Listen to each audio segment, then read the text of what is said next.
This is Super Yacht News with E. Sisman. Hi, welcome back to the channel. Okay, so we are following a story of a raid on a Russian businessman's properties in Germany. So the German police and customs officers raided and searched several properties in southern Germany, with a source familiar to the matter saying that the properties belong to a Russian national targeted by European Union sanctions because of Russia's invasion of Ukraine. Now, the raid happened on the 5th of October, and a source speaking to Reuters said that the Russian Alisher Usmanov, a Russian Uzbek businessman, was the target of the search operation.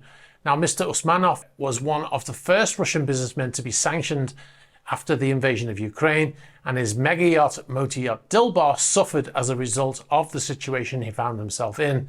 Now, his yacht at the time was in a dry dock facility at the Blumenvoss facility in Hamburg, which is now owned by Lürssen, and the vessel had been in refit work there. Lürssen were now unable to do any work on the vessel, which is 156 meters in length or 511 feet. It was until recently the largest super yacht in the world by volume. Now, the sanctions prevented Lürssen, the company, from allowing the workforce to do any work on the vessel. So the yacht was eventually moved, after more than a year, to Bremen and placed into a covered floating dry dock facility at the Lürssen headquarters, where it remains today as far as we know. We haven't seen it since. With regards to the raids, in September 2022, the German police searched Usmanov's villa on the shores of Tegernsee in Germany, and a court later deemed that raid unlawful. Now, the law firm that filed the charges or filed the lawsuit against the German authorities at the time was actually hired by the Uzbek embassy. And the lawyers said that any basis for suspected money laundering by Usmanov does not exist, has never existed, and all search measures of the public prosecutor's office in Frankfurt based on this suspicion were without exception unlawful. Now, the German authorities never gave a statement that we know of about the finding of the court. Now, Mr. Usmanov's personal lawyers representing him in this latest raid, they said that there can be no reason for suspicion against Mr. Usmanov, who has always duly declared the personal property that was lawfully acquired by him, in addition to disclosing the funds with which he acquired these assets.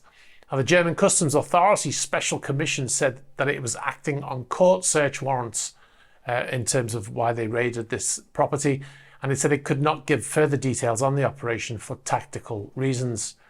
Now, this is an ongoing situation, and we will bring you more when we have it.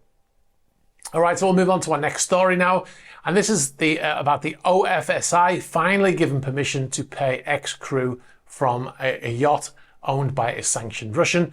The UK government Office of Financial Sanctions Implementation, or OFSI, has finally granted a license to Burgess Yachts to pay owed money to ex-crew for their salaries for motor yacht Luminosity.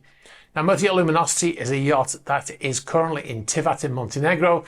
It was delivered to who we believe the owner is, Andrei Guryev, who's also believed to be the owner of motor yacht Alfa Nero out in Antigua. This yacht was delivered to him maybe a week before he was placed on the sanctions list, and the yacht has been sitting in Tivat ever since. Now, after the sanctions were placed on the person who we believe to own the yacht, the companies had to cease working with that yacht. So all crew were told they'd been laid off and the contracts had been cancelled, and that any remaining salary owed could not be paid until they'd been granted a license by the UK government to do so. Now, the message that went out to the crew was on the 10th of March 2022, and the license, which was applied for immediately by Burgess, according to Burgess, has only been granted now 18 months later. Now, however, it's not quite the end of the story, as you'll see from some of the text from the message that was sent out. And it says, "Dear all ex-Luminosity crew members, you will be pleased to know that after 18 months of chasing, the OFSI have granted the license application to pay the final salaries. This is going to take about another month to get the license and then to get the bank account unfrozen to release the money, but you will receive your final money owed." So another month, which in government speak, if the government's got anything to do with that, that will be at least another 2 months. But it looks like the crew will finally get their pay. Now, it should be noted, this only applies to the crew who are working on board at the time of the sanctions were placed on the owner, and it does not include pay that has not been paid to crew who worked on board whilst the yacht was almost abandoned in Tivat in Montenegro since then. So after those crew left, a number of local crew were hired to work on the boat, to caretake the boat. And those crew members were initially, they were paid a certain amount of months in advance to get them on board. We believe this was by Opus Private, according to crew members who've worked there. They were given money in advance, and then they were told that more money would come along at a later date. And a number of the former crew told us that they resigned because the money was not forthcoming. They were also told that they would not get any further pay. So this has nothing to do with those crew members who were hired locally to caretaker that yacht.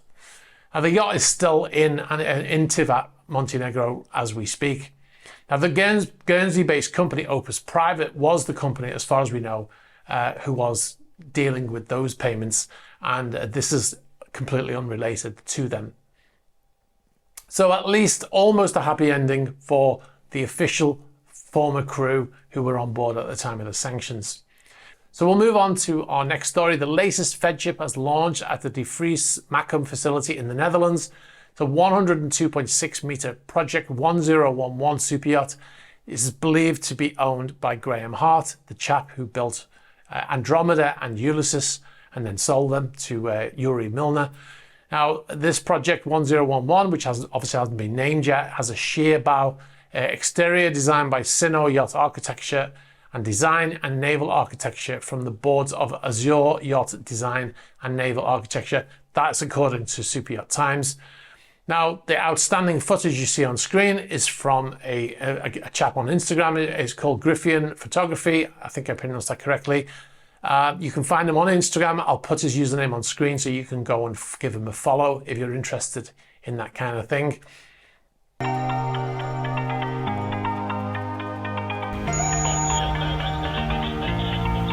What I'm going to be doing in this series of vlogs is recording the journey across the Atlantic. All right, if you want to see the 10-part vlog filmed on board a yacht I was on crossing the Atlantic and beyond, sign up to patreon.com/esysman. You'll find behind-the-scenes videos and extras not published on YouTube, including behind-the-scenes videos from the Monaco Yacht Show. We also recently made a video showing how we make the Superyacht News videos, as well as the Patreon chat series and the Patreon-only Q&A series.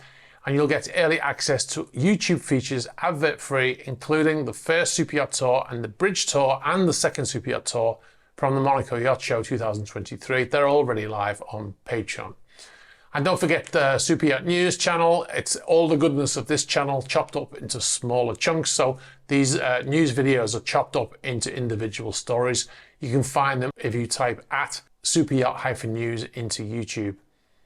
So if you've got any information about any of the stories here or any other stories, please be sure to get in touch in the normal fashion. You can get us on the About page of the YouTube channel. You can get us on Instagram, on Facebook Messenger, on Twitter, and on Threema. Be sure to like this video, very important for the algorithm. Hit the subscribe button and hit the bell for future notifications. All right, guys, thanks very much for watching, and I'll catch up with you soon. And look out for a video coming on Sunday. Bye-bye.